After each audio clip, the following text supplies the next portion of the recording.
সপ্তম বিবাহবার্ষিকীতে হাসপাতাল থেকে আনা রিপোর্টগুলোকে স্বামীকে উপহার দেব বলে 3 দিন ধরে অপেক্ষা করছিলাম। এই 7 বছরে আল্লাহর কাছে একটা সন্তানের জন্য অনেক কেঁদেছি। চেনা চেনা কোনো ডাক্তার বাদ দেয়নি, সবাইকে দেখিয়েছি। অনেকেই বলেছে ফকির কবিরাজ দেখাতে, কিন্তু কাজটা শিরক, তাই নিজেকে আটকে রেখেছিলাম। তা না হলে এটাও বাদ যেত না। গত 3 দিন আগে টেস্টের রিপোর্ট হাতে পাই আমি। রেজাল্ট পজিটিভ এসেছে। আমি প্রেগনেন্ট। এতদিনে আল্লাহ তাআলা মুখ তুলে চেয়েছেন। আমি মনে মনে ভাবতেছিলাম আমার হাজব্যান্ড অনেক খুশি হবে। ভালোবেসে বিয়ে করেছিলাম আমরা। বিয়ের 1 বছর পর আমার হাজব্যান্ড এবং আমার শাশুড়ি একটা সন্তানের জন্য বায়না করতে লাগলো। যদিও আমার আরও অনেক পরে বাচ্চা নেওয়ার ইচ্ছা ছিল, কিন্তু পরিবারের সবার আবদারের সামনে আর কিছুই বলতে না পেরে রাজি হয়ে গেলাম। এরপর দেখতে দেখতে 2 মাস, 4 মাস, 6 মাস, বছর পার হয়ে গেল, কিন্তু আমি এখনও কনসিভ করলাম না। ইতিমধ্যে সবাই আমার প্রতি বিরক্ত। শুরু হলো ডাক্তার দেখা দেখি, কিন্তু কোনোভাবেই কোনো কাজ হচ্ছিল না। বিয়ের 6 বছর পর আর ধৈর্য ধরতে না পেরে আমার স্বামী অবশেষে দ্বিতীয় বিয়ের কথা বলেই ফেলল। অবশ্য আমার শাশুড়ি তার ছেলেকে এই ব্যাপার নিয়ে অনেক আগেই বলেছিলেন।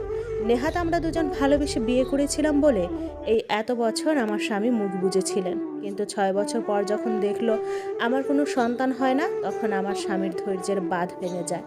সে তখন বলে, তুমি এই বাড়িতেই থাকবে, কোনো অযত্ন হবে না, শুধু নতুন একজন সদস্য পরিবারে যুক্ত হবে। আমার স্বামীর জন্য এই কথাটা বলা সহজ হলেও আমার জন্য এই ব্যাপারটা মেনে নেওয়া অনেক কষ্টের ছিল। তখন আমি আমার স্বামীকে অনেক অনুরোধ করেছিলাম, হাতে পায়ে ধরেছিলাম আমার স্বামী যেন দ্বিতীয় বিয়ে না করে। আমাদের জীবনে যাই ঘটেছে এটা আল্লাহর হাত ছাড়া আমাদের আর কিছুই করার নেই। তিনি ইশারা না করলে কোনো কিছুই হবে না। এ কথা বলার পর আমার স্বামী আর কোনো কথা বলল না। সে থেমে গেল। অবশেষে সে আনন্দের দিন চলে আসলো। আমি মোমবাতি আর ফুল দিয়ে পুরো রুম সাজিয়েছি। সেই প্রথম বিবাহ বার্ষিকীতে যেমন সাজানো হয়েছিল ঠিক তেমন। একটা কেক অর্ডার করে এনেছিলাম, শুধু অপেক্ষা করছিলাম আমার স্বামী কখন বাসায় আসবে। রাত 12টার সময় কলিং বেল বেজে উঠল। আমি দৌড়ে গিয়ে দরজা খুললাম। দরজার সামনে আমার শাশুড়ি, পেছনে আমার স্বামী, আর ঘোমটা টানা বেনারসি শাড়ি পরে একটা মেয়ে বিয়ের সাজে দাঁড়িয়ে আছে। আমার কয়েক মুহূর্ত লাগলো সবটা বুঝে উঠতে। আমি আমার স্বামীর মুখের দিকে তাকালাম। সে অপরাধীর মতো মাথা নিচু করে দাঁড়িয়ে আছে। পরিস্থিতি সামাল দিতে আমার শাশুড়ি বলে উঠল, নতুন বউকে কতক্ষণ দরজার সামনে দাঁড়িয়ে রাখবো? তুমি দরজার সামনে থেকে সরে দাঁড়াও।